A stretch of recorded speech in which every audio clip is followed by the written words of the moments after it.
হযরত ইবনে ওমর রাদিয়াল্লাহু তাআলা আনহু বলছেন, দুই ব্যক্তি ছাড়া কারো সাথে ঈর্ষা করা যায় না, প্রতিযোগিতা করা যায় না। সে দুই ব্যক্তিকে, এক ব্যক্তি হচ্ছে রাজুলুন আতাহুল্লাহুল কুরআনা ফাহুয়া ইয়াকুমু বিহি আনা আল-লাইলি ওয়া আনা আন-নাহার।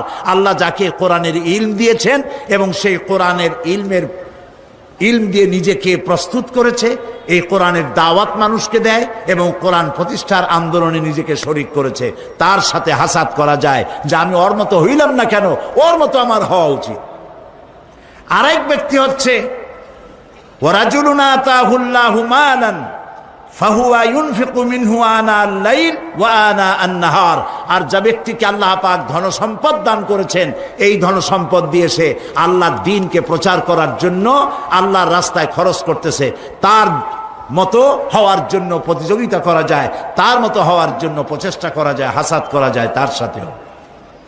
নবী করিম সাল্লাল্লাহু আলাইহি ওয়াসাল্লাম আরো বলছেন, আন উমর ইবনুল খাত্তাব রাদিয়াল্লাহু তাআলা আনহু قال قال رسول الله صلى الله عليه وسلم إن الله يرفع بهذا الكتاب أقواما ويضع به آخرين।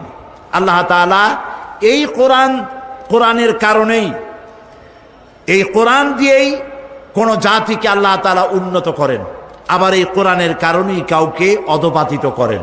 এই পৃথিবীতে যারা মুসলমানেরা যখন পৃথিবীতে সুনাম অর্জন করেছিল, পৃথিবীতে যখন তারা মাথা উঁচু করে দাঁড়িয়েছিল, সেটা কোরআনের বরকতেই। আর যখন কোরআন থেকে তারা দূরে সরেছে, তখনই তাদের উপরে এসেছে আল্লাহর গজব। এটা ঠিক কিনা বলুন? সুতরাং আমাদের বিজয় নির্ভর করে কোরআন ভিত্তিক জীবন যাপনের উপরে। ইতিহাস সাক্ষী, মুসলমানেরা যতদিন কোরআনের সাথে ছিল, আল্লাহ তাদেরকে বিজয় দিয়েছেন। আর কোরআন থেকে দূরে এসেছে, তখন থেকে তাদের উপরে আল্লাহর রহমত তাদের উপর থেকে চলে গিয়েছে। আমি গত আগস্ট মাসের প্রথম সপ্তাহে আমার স্পেন সফর ছিল। আমি স্পেনের বহুত ওয়াজ করেছি, কিন্তু স্পেন আমি চোখে দেখি নাই। মুসলমানদের বিজয় যদি কোরআনের উপরে মুসলমানেরা থাকে, তাহলে আল্লাহ তাআলা তাদেরকে কিভাবে সাহায্য করেন, আর কোরআন থেকে ইসলাম থেকে সরে গেলে পরে কি বিপদ হয়, আমি আমার চোখে দেখে এসেছি। আমি সেই আমার চোখে দেখা স্পেনের ঘটনা আমি আপনাদের সামনে এই সুযোগে বলে নিতে চাই। 711 খ্রিস্টাব্দ থেকে 1492 খ্রিস্টাব্দ পর্যন্ত সুদীর্ঘ 800 বছর আমরা শাসন করেছি স্পেন, পর্তুগাল এবং ফ্রান্স। মুসলমানেরা যখন ভোগবিলাসে মাতোয়ারা হয়ে গেল, তখন তারা স্পেন ছাড়তে বাধ্য হলো। মৃত্যু, ধ্বংসস্তূপ এবং ধর্মান্তর হওয়ার শিকার হয়ে গেল তারা। তাদের মসজিদ সমূহ বিরান হয়ে গেল, মসজিদগুলো থিয়েটার হয়ে গেল, শরাবখানায় পরিণত হয়ে গেল। দীর্ঘ 500 বছর পর, মুসলমানেরা স্পেন ছাড়ার 500 বছর পর গ্রানাডায় একটি মসজিদ তৈরি করা হলো। সেই মসজিদে মুসলমানদের, স্পেনে মুসলমানদের পরাজয়ের 500 বছর পর প্রথম যে আযান উঠলো যে মসজিদে, সেই মসজিদে আমার দাওয়াত হলো। সেই উপলক্ষে আমি সেখানে গেলাম এবং ইতিহাসের কথা আমার মনে পড়ল। গত আগস্ট মাসের 4 তারিখে ছিল আমার স্পেন সফর। আমরা ইতিহাস থেকে জানি যে 711 খ্রিস্টাব্দে আফ্রিকার বিরাট অঞ্চল দখল করে উমাইয়া শাসকদের প্রধান সেনাপতি তারিক বিন জিয়াদ, তিনি ভূমধ্য সাগরের মধ্য দিয়ে পালতোলা জাহাজে পার হয়ে গেলেন।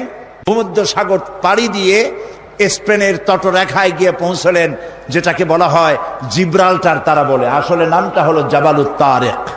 আমরা ইতিহাস থেকে জানতে পারি যে নবী করিম সাল্লাল্লাহু আলাইহি ওয়াসাল্লামের ইন্তেকালের 70 বছর যেতে না যেতে মুসা বিন নুসাইর জয় করেন গোটা আরব ভূখণ্ড, এবং মুহাম্মদ বিন কাসিম জয় করেন সিন্ধু, ভারতের সিন্ধু দখল করলেন তিনি। এরপরে কুতাইবা ইবনে মুসা ইবনে মুসলিম তিনি জয় করেন গোটা এশিয়া, এশিয়ার বিস্তীর্ণ অঞ্চল, আরব, এশিয়া, আফ্রিকা এবং ইউরোপের স্পেন পর্যন্ত চলে গেল মুসলমানদের এই বিশাল বাহিনী। প্রিয় ভাই সব, জাবালুত তারেক পার হয়ে উমাইয়াদের সেনাপতি যখন স্পেনে পৌঁছে গেলেন, তিনি সাথীদেরকে বললেন, জাহাজগুলো টেনে কুলে উঠাও। জাহাজগুলো টেনে কুলে উঠানো হলো। তার সেই ভাষণ আরবি সাহিত্যে স্বর্ণাক্ষরে লেখা থাকবে। তিনি বললেন, আইয়ুহাল ইখওয়ান, আল বাহরু মিন ওয়ারাইকুম ওয়াল আদুবু আমামাকুম ফাইনাল মাফার। জাহাজগুলি তো সব পুড়িয়ে দেওয়া হলো, এখন তোমরা যাবে কোথায়? পেছনে ক্ষুধার্ত সমুদ্র, আর সামনে রয়েছে রণারিক বাহিনী, দুর্ধর্ষ বাহিনী। আমরা ইউরোপ থেকে ফিরে যাওয়ার জন্য আসি নাই, হয় ইসলামের পতাকা উড়াবো, না হয় দুনিয়া থেকে বিদায় হয়ে যাব। সেনাবাহিনী রাজি হয়ে গেল, শুরু হয়ে গেল যুদ্ধ। এবং এই যুদ্ধে আল্লাহ রাব্বুল আলামিন মুসলমানদেরকে বিজয় দান করলেন। পুরা স্পেন দখল হলো, পর্তুগাল দখল হলো, পুরা ফ্রান্স দখল হয়ে গেল মুসলমানদের। মুসলমানেরা সেখানে স্কুল, কলেজ, বিশ্ববিদ্যালয়, মাদ্রাসা ইত্যাদি তৈরি করলেন। সেখানে বড় বড় মুফাসসির তৈরি হয়ে গেলেন। আল্লামা কুরতুবীর মতো মানুষ, কর্ডোবায় বাড়ি ছিল, সেজন্য কুরতুবী বলা হয়। তাফসীর প্রেমিক আলেমদের কাছে তাফসীরে কুরতুবী 1000 বছর পরে আজও প্রিয়। মনীষার অঙ্গরে চলে এলেন ইবনে রুশদ, চলে এলেন আল্লামা কুরতুবী, আল্লামা আন্দলুসি চলে এলেন, এবং তারা জ্ঞান বিজ্ঞানের যে বিশাল গবেষণাগার তৈরি করলেন। পার্শ্ববর্তী দেশ থেকে Yugoslavia, Romania, Poland, Britain, Hungary, Switzerland, Netherland, England, Denmark, এসব দেশ থেকে হাজার হাজার মানুষ পাড়ি দিল মুসলমানদের কাছ থেকে জ্ঞান অর্জন করার জন্য। সুবহানাল্লাহ। প্রিয় ভাইয়েরা আমার, নবীজি বললেন, একটা গাছের ছাল নিয়ে আস। একটা গাছের ছাল আনা হলো। নবীজি গাছের ছালটা নিয়ে হযরত আব্দুল্লাহর হাতে বেঁধে দিয়ে বললেন, রব্বুল আমিন, আমি আব্দুল্লাহর রক্তকে কাফেরদের জন্য হারাম বানাইয়া দিলাম। হযরত আব্দুল্লাহ বলেন, ইয়া রাসূলুল্লাহ, আমি চাইলাম শহীদ হওয়ার জন্য, আর আপনি আমার রক্ত কাফেরদের জন্য হারাম করে দিলেন। নবীজি বললেন, আব্দুল্লাহ, এখন যদি তোমার মওত জ্বরেও হয়, শহীদি মওত হয়ে যাবে। নবী করিম সাল্লাল্লাহু আলাইহি সাল্লাম রোমানদের সাথে লড়াই করার জন্য চলে গেলেন তাবুকে। রোমান সৈন্যরা যখন শুনেছে যে আল্লাহর নবী নিজে আসতেছেন, আর তার সাথে রয়েছে 30,000 সৈন্য, 2 লক্ষ কাফের সৈন্য সমানে পালাইছে উল্টা দিকে, জিহাদের ময়দানে আর আসে নাই। রাসূলুল্লাহ তাবুকে পৌঁছে গেলেন। 20 দিন এখানে তিনি অপেক্ষা করলেন। একদিন নবীজির কানে খবর এলো, কেউ এসে খবর দিলেন, ইয়া রাসূলুল্লাহ, আপনি যে আব্দুল্লাহকে মহব্বত করেছিলেন, গাছের ছাল পরায় দিয়েছিলেন, সেই আব্দুল্লাহ কয়েকদিন জ্বরে ভুগে এই গত রাত্রে ইন্তেকাল করেছেন। নবীজি বললেন, তাকে দাফনের ব্যবস্থা করো। কাফন পরানো হলো, দাফনের ব্যবস্থা করা হলো। কবরের ভিতরে একজন নামলেন, আর 2 জন বহন করে নিয়ে এলো লাশ। একজনে একটা বাতি ধরায় রাখলো, রাতের বেলায় টিম টিম করে বাতি জ্বলে। আর 2 জন বহন করে নিয়ে এলো লাশ। একজনে একটা বাতি ধরায় রাখলো, রাতের বেলায় টিম টিম করে বাতি জ্বলে। যিনি কবরে নেমেছেন তিনি বলছেন, তোমরা যে লাশ বহন করে আনতেছো, এই লাশের প্রতি তোমাদের ভাইয়ের প্রতি আদব করো, যত্ন করো, সম্মান করে নিয়ে এসো, আদবের সাথে নামাও। যিনি কবরের ভেতরে বসে এই লাশ ধরলেন, তিনি আর কেউ নয়, বিশ্বনবী মুহাম্মদুর রাসূলুল্লাহ সাল্লাল্লাহু আলাইহি সাল্লাম নিজে কবরে দাঁড়ায়া লাশ নামাইয়া দিলেন। যারা লাশ বহন করে আনলেন তারা ছিলেন হযরত আবু বকর, হযরত ওমর রাদিয়াল্লাহু তাআলা আনহুমা। যিনি বাতি ধরিয়ে রাখছিলেন তিনি হযরত বেলাল। নবী করিম সাল্লাল্লাহু আলাইহি সাল্লাম নিজ হাতে আব্দুল্লাহকে শোয়াই দিয়া কবরের উপরে সে মাটি দিয়ে নবীজি দুই হাত আল্লাহর দরবারে উঁচু করে বলেন, রব্বুল আলামিন, এই কবরের মধ্যে আব্দুল্লাহকে শোয়াই দিলাম। আজকের সন্ধ্যা পর্যন্ত আমি তোমার রাসূল আব্দুল্লাহর উপরে রাজি ছিলাম। আল্লাহ, তুমি আব্দুল্লাহর উপরে রাজি আর খুশি হয়ে যাও। হযরত আব্দুল্লাহ ইবনে মাসউদ রাদিয়াল্লাহু তাআলা আনহু সেখানে দাঁড়ানো ছিলেন। তিনি বলতেছিলেন, আহারে, আজ যদি আব্দুল্লাহর লাশ না হয়ে আমার লাশ হইতো, আমার ভাগ্যটা খুলে যেত। প্রিয় ভাইয়েরা আমার, যারা আল্লাহর দ্বীনের জন্য জীবন দিলেন তারা যুবক ছিলেন। এই যুবকেরা আল্লাহর দ্বীন প্রতিষ্ঠার জন্য স্ত্রীর মায়া ভুলে গিয়েছে, মায়ের মায়া ভুলে গেছে, বাপ মায়ের মায়া ভুলে গেছেন। কোরআন প্রতিষ্ঠার জন্য জান মাল সকল কিছুকে উৎসর্গ করে তারা ময়দানে নেমেছেন। এই রক্তের উপর ইসলামের পতাকাকে আল্লাহ উড্ডীন করে দিয়ে মদিনায় আল্লাহ দ্বীন প্রতিষ্ঠা করে দিয়েছিলেন। নবুয়ত আর কিতাব দুটি জিনিসের ভিতরে একটা সম্পর্ক আছে। নবুয়ত এবং কিতাব দুটোই আল্লাহর পক্ষ থেকে আসছে। নবুয়ত আসছে কার কাছ থেকে? আর কিতাব আসছে আল্লাহর কাছ থেকে। নবুয়ত এর দাবি কেউ নিজের থেকে করতে পারে না, এ কথা আমি বহুবার আপনাদের সামনে আলোচনা করেছি। নবী দাবির ভিত্তিতে হয় না, নবী আল্লাহ বানান।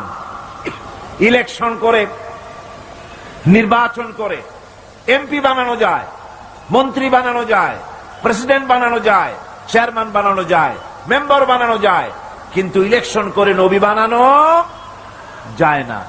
নবী ইলেকশনে হয় না, নবী হয় কিসে? সিলেকশন। নবী কিসে হয়? সিলেকশনে। সিলেকশনটা করেন কে? আল্লাহ রাব্বুল আলামিন। সুতরাং নবী আল্লাহর কাছ থেকে আসে, আর কিতাবও আল্লাহর কাছ থেকে আসে। নবী যদি কিতাব ছাড়া আসতেন, খুব ভালো করে বোঝেন, নবী যদি কিতাব ছাড়া আসতেন আর কিতাব যদি নবী ছাড়া আসতো, তাহলে মানুষের ধর্ম পালন, জীবনের কর্তব্যবোধ, জীবন পরিচালনা এবং ধর্মকে অনুধাবন করা দারুণভাবে সুকঠিন হয়ে পড়ত। কোরআনের নমুনাই হচ্ছে, কিতাবের নমুনা হচ্ছেন আম্বিয়ারা। আম্বিয়া আলাইহিমুস সালাম, তারা হচ্ছেন কিতাবের নমুনা। কিতাবও যার, নবীও সেই আল্লাহ সুবহানাহু ওয়া তাআলা। কোরআন হচ্ছে একটা থিওরি, আর নবীরা হচ্ছেন, কিতাব হচ্ছে থিওরি, নবীরা হচ্ছেন তার প্র্যাকটিক্যাল। থিওরি আর প্র্যাকটিক্যাল দুটো জিনিস এক নয়। যেমন আমি যদি কাগজে লিখি র দন্তেশ্ব গয় ওকার লয় লয় আকার, কাগজে লিখে দিলাম, কি হলো কম তো? বলুন সবাই, কি হলো? এখন যদি আপনারা এটার উপরে চাটেন, মিষ্টি লাগবে? বলবেন মিষ্টি কেমনে লাগবে, ওর মধ্যে দুধ নাই, চিনি নাই। আচ্ছা ঠিক আছে, লিখে দিলাম দুধ, চিনি ইত্যাদি যা যা লাগে সব লিখা কাগজটারে গোল বানাই দিলাম। এখন যদি চাবান, তাও কি মিষ্টি লাগবে? লাগবে না। মিষ্টি লাগবে কি হলে? দুধ কিনতে হবে, ছানা বানাতে হবে, চিনির শিরা তৈরি করতে হবে, তারপরে রসগোল্লা বানাতে হবে, এরপরে আপনি ফ্রিজে রাখবেন, চামচ দিয়ে কাটবেন, মজা করে খাবেন, তখন আপনার ভালো লাগবে, ঠিক কিনা? এখন ভালো লাগলো কেন? যেহেতু এটা প্র্যাকটিক্যালে আসছে। আর আগে কাগজ চেটেছেন, কাগজ চাবায়েছেন, ভালো লাগে নাই, কারণ থিওরি চাবায়েছেন। প্র্যাকটিক্যালে না আসা পর্যন্ত মজা পাওয়া যাবে না। সেই জন্যে কোরআন হচ্ছে একটা থিওরি, কাগজে লেখা একটা থিওরি। এই থিওরিটা আল্লাহ রাব্বুল আলামিনের। এই থিওরি যদি প্র্যাকটিক্যাল না থাকে, মডেল না থাকে, আদর্শ না থাকে, তাহলে তা পালন করা মানুষের জন্য দুঃসাধ্য, সুকঠিন। এই জন্য আল্লাহ সুবহানাহু ওয়া তাআলা কোরআনের মুজাসসাম নমুনা হিসেবে পেশ করেছেন মুহাম্মদুর রাসূলুল্লাহ সাল্লাল্লাহু আলাইহি ওয়াসাল্লাম। তিনি হচ্ছেন কোরআনের মডেল, সুবহানাল্লাহি ওয়া বিহামদিহি।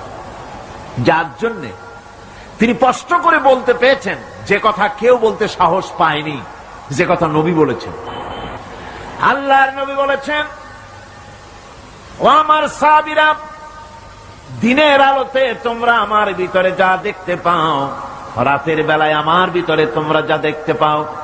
ও আমার স্ত্রীরা, দিনের আলোতে আমার ভিতরে যা দেখতে পাও, রাতের আধারে আমার মধ্যে যা দেখতে পাও, যে সব আচরণ, আমার চলাফেরা, দিন ও রাতের আলোচনাগুলি, দিন ও রাতের চরিত্রগুলি, দিন ও রাতের আমার কর্তব্য পালন, আমার মধ্যে যা দেখতে পাও সবগুলি খুলে খুলে মানুষের সামনে বলে দাও। এই কথা তো আর কেউ বলতে পারেনি পৃথিবীতে, নবীরা ছাড়া এত বড় কথা পৃথিবীর আর কেউ বলতে সাহস পাবে না। কথা ঠিক কিনা গণ?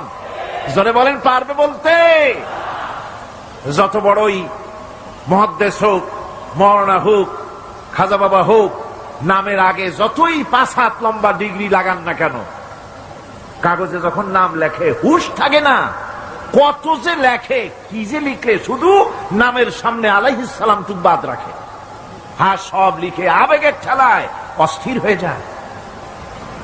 কোন ব্যক্তি আছেন যিনি বলতে পারবেন আমার শৈশবকালীন, যৌবনকালীন, বৃদ্ধকালীন, রাতের, দিনের সব ঘটনা মানুষের কাছে বলে দাও? কেউ কি পারবে বলতে? না, কেবলমাত্র পারবে আম্বিয়া আলাইহিমুস সালাম। যেহেতু আল্লাহ রাব্বুল আলামিন তাদেরকে কন্ট্রোল করেছেন, হেফাজত করেছেন, তারা হচ্ছেন চরিত্রের আধার, অনুপম চরিত্রের উৎস, উৎকৃষ্ট নমুনা, যাদের চরিত্রের ভিতরে কোনো কালিমা নাই, ভুল নাই, গুনাহ নাই। মুহাব্বতের সাথে বলেন সুবহানাল্লাহ। এই জন্য নবী, নবুয়ত আর কিতাব দুটোই আসছে আল্লাহর কাছ থেকে। সেই জন্য বিশ্ববাসীর বাঁচার পথ নবীদের অনুসরণ। বিশ্ববাসীর বাঁচার পথ কি? নবীদের অনুসরণ। আল্লাহ রাব্বুল আলামিন তিনি কিতাব পাঠিয়েছেন, কিতাবের উপর ঈমান আনা লাগবে। আর নবীও তিনি পাঠিয়েছেন। সাধারণ নেতা নবীদের ভিতরে পার্থক্য হলো আকাশ আর জমিনের, গালফ অফ ডিফারেন্স। আকাশ আর জমিনের পার্থক্য সাধারণ নেতা আর নবী, এর মধ্যে পার্থক্য কতখানি? আকাশ আর জমিনের। এর থেকেও যদি বড় দৃষ্টান্ত দেওয়া যায় তো তাই। কারণ হচ্ছে এই পৃথিবীতে পথপ্রদর্শক হিসেবে শিক্ষক, পণ্ডিত, ধর্মগুরু, রাজনৈতিক নেতা, বাপ দাদা, দার্শনিক যারাই পৃথিবীতে আবির্ভূত হয়েছেন, নবীদের সঙ্গে তাদের মৌলিক একটা পার্থক্য আছে। সে মৌলিক পার্থক্য হচ্ছে সাধারণ লোকের, সাধারণ নেতারা সিদ্ধান্ত নেন মন মস্তিষ্ক প্রসূত জ্ঞান দিয়ে। এই জন্য তাদের সিদ্ধান্ত দিয়ে দেশ এবং জাতির স্থায়ী কোনো কল্যাণ সাধিত হয় না। আল্লাহ রাব্বুল আলামিন বলেন, মা ইয়ানতিকু আনিল হাওয়া ইন হুয়া ইল্লা ওয়াহয়ুন ইউহা। আমার নবী প্রবৃত্তিকে অনুসরণ করে কোনো কথা বলেন না। আমার নবী যেটা বলেন সেটা হলো ওহী। আমি যা বলতে বলি তিনি তো তাই বলেন। নবী নিজের মগজ থেকে কিছু বলেন না, আল্লাহর কথা দিয়ে বলেন। এই জন্য কোরআন আর হাদিসে বেশি কোনো পার্থক্য নাই। কোরআন হলো, কোরআনের ভাব এবং ভাষা দুটোই আল্লাহ রাব্বুল আলামিনের, আর হাদিসের ভাষাটা শুধু আল্লাহর নবীর, আর ভাবটা হচ্ছে আল্লাহ রাব্বুল আলামিনের। নবীরা যা বলেন তাই সত্য। এই জন্য নবীদের কথার ভিতরে কোনো বক্রতা নাই, নবীদের কথার ভিতরে কোনো বক্রতা নাই, কোনো শটতামি নাই, কোনো প্রবঞ্চনা নাই। নবীদের কথা হচ্ছে ডাইরেক্ট, আল ওয়াদুহ ওয়াস সারাহা, পরিষ্কার বক্তব্য তারা রাখেন, যেখানে কোনো বক্রতার বিন্দুমাত্র লেশ নাই। সাধারণ নেতারা লোভ, লালসা এবং স্বার্থপরতায় থেকে ঊর্ধ্বে উঠতে পারে না। নবীরা সমস্ত স্বার্থের ঊর্ধ্বে। কোন আলহামদুলিল্লাহ। স্বার্থের ঊর্ধ্বে কারা? নবীরা। আল্লাহ পাক বলছেন, ইয়াত্তাবিউনা ইল্লা যান্না ওয়া মা তাহওয়াল আনফুস। আল্লাহ পাক বলেন সাধারণ নেতাদের ব্যাপারে কোরআন পরিষ্কার করে বলছে যে তারা নিজেদের মন মস্তিষ্ক এবং নিজেদের হাওয়া, নিজেদের প্রবৃত্তির অনুসরণ করে চলে। আর যারা নাকি প্রবৃত্তির অনুসরণ করে, মন মস্তিষ্ক নিজস্ব বুদ্ধির অনুসরণ করে, তাদের সম্পর্কে আল্লাহ পাক বলেন, ওয়ামা লাহুম বিহি মিন ইলমিন ইয়াত্তাবিউনা ইল্লা যান্না ওয়া ইন্নায الظن لا يغني من الحق شيئا। তাদের কাছে সত্যিকারের কোনো জ্ঞান নাই, তারা তো নিজেদের আন্দাজ এবং অনুমানের ভিত্তিতে চলে, আর আন্দাজ আর অনুমান কোনদিন হকের দাবি মেটাতে পারে না। হক যেটা, হকের দাবি আন্দাজ আর অনুমান কোনদিন পূরণ করতে পারে না। আল্লাহর জ্ঞান হচ্ছে পারফেক্ট জ্ঞান। সেই জ্ঞান দিয়ে আল্লাহ পাক নবীদের কাছে বাণী পাঠিয়েছেন। কোরআনে কারীম বলছে, ওয়ামান আযাল্লু মিম্মান ইত্তাবা হাওয়াহু বিগাইরি হুদাম মিনাল্লাহ। তার চাইতে গোমরাহ আর কে হতে পারে, তার চাইতে পথভ্রষ্ট আর কে হতে পারে, যে আল্লাহ পাকের পক্ষ থেকে বাণী আসার পরেও যে ব্যক্তি নিজের হাওয়ার অনুবর্তন করে, যে ব্যক্তি নিজের নফসের অনুবর্তন করে, নফসকে প্রবৃত্তিকে অনুসরণ করে, তার থেকে গোমরাহ আর কেউ হতে পারে না। পক্ষান্তরী নবী এবং রাসূলগণ তারা আল্লাহর জ্ঞানকে অনুসরণ করে চলেন। এই জন্য যেখানেই আল্লাহ পাক নবীদের কথা বলেছেন, সেখানে আল্লাহ পাক বলেছেন নবীদেরকে জ্ঞান দিয়েছি আমি। নবীদের জ্ঞান দিয়েছে কে? একথা আপনারা বিশ্বাস করবেন, মনে প্রাণে বিশ্বাস করবেন। একজন নবীও পৃথিবীর কোন শিক্ষা কেন্দ্র থেকে একাডেমিক কোয়ালিফিকেশন অর্জন করেন নাই। কোন নবী title pass, MA pass, BA pass, এই ধরনের প্রাতিষ্ঠানিক কোন সনদ তাদের কাছে নাই। অথচ তারা যা বলেছেন তা বিশ্বের সর্বশ্রেষ্ঠ কথা। কিনা জোরে গণ?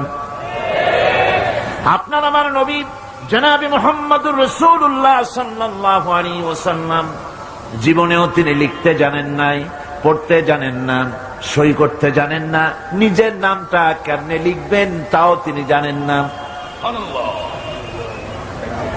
সুলহ হুদায়বিয়ার দিনে, হুদায়বিয়ার সন্ধির দিনে সন্ধিপত্র লেখা হলো, হুজুরের নাম লেখা হলো মিম মুহাম্মাদুর রাসূলুল্লাহ। তার পক্ষ থেকে কুরাইশদের মধ্যে চুক্তিপত্র লেখা হচ্ছে। কুরাইশরা বলল, মুহাম্মদ সাল্লাল্লাহু আলাইহি ওয়াসাল্লামের নামের সামনে যদি রাসূলুল্লাহ লেখো তাহলে তো চুক্তির কোনো দরকার নাই, আমরা তো তাকে রাসূল মানি না, নাউযুবিল্লাহ। মুহাম্মদ বিন আব্দুল্লাহ যদি লেখো তাহলেই আমরা এই চুক্তি মানব। রাসূল করিম সাল্লাল্লাহু আলাইহি ওয়াসাল্লাম হযরত আলীকে ডাকলেন, আলী গো, চুক্তিপত্রে যেখানে আমার নাম মুহাম্মদুর রাসূলুল্লাহ লেখা আছে, আমার নামের সামনে থেকে রাসূলুল্লাহ নামটা বাদ দিয়ে দাও, মুহাম্মদ বিন আব্দুল্লাহ লেখো।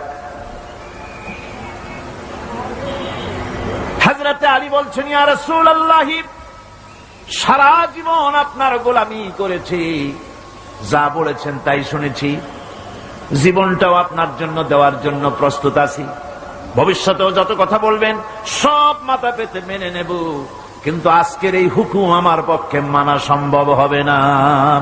আমি আলীর পক্ষে কিছুতেই সম্ভব নয় যে আল্লাহর নবীর নামের সামনে থেকে মুহাম্মদুর রাসূলুল্লাহ আমি কেটে দেব।